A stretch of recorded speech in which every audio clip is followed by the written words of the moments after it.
What makes us unique in a sense of our student body is we have the highest percentage of students that are English language learners.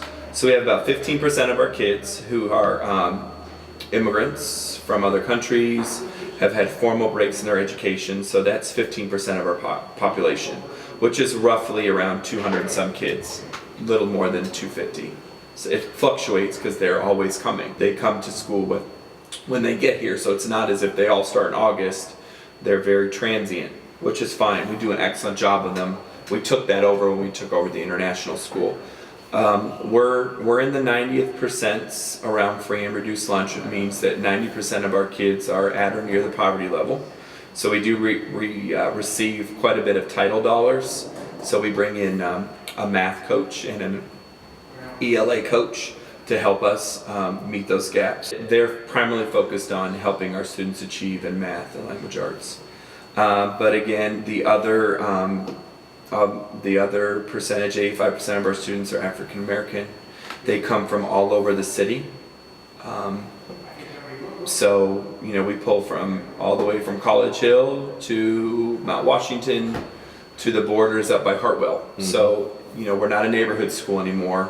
All of Cincinnati Public is school of choice. So we're real high on the poverty level scale.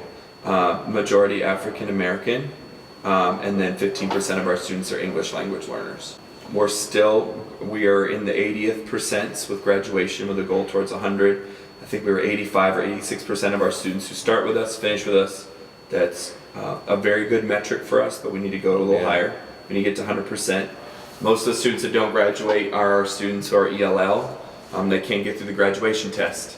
They earn their credits, they're great students, but if you don't have the background and information on history and science from elementary through all the way, there are some struggles there. But as far as need, we have lots of resources when it comes to getting uniforms for kids. One new thing that we have this year is everybody, whether you qualify for free and reduced lunch, everybody's on universal free breakfast and universal lunch. We're feeding 99% of our kids take advantage of free lunch.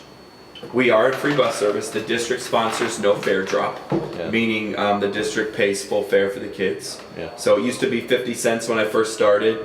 They've backed off of that. Attendance and ridership is way up because for some of our kids, coming up with $5 a week was a struggle. Now transportation is a barrier. Our attendance is good. We've never fallen below the metric for the state report card. We average 94 to 95%. A lot of work goes into that. In terms of graduation, we're a B, C on the state report card. In terms of the non-magnet schools, which would be, Clark, SCPA, and Walnut are magnet schools. The rest of us are not. So in terms of non-magnet schools, we're right at the top. Our 5-year graduation rate is near 90%, which means kids who don't graduate are continuing through other service providers in the city to pass their OGT. So it actually ticks up for us, which is good because we get credit for that. In terms of those metrics, we're doing very well.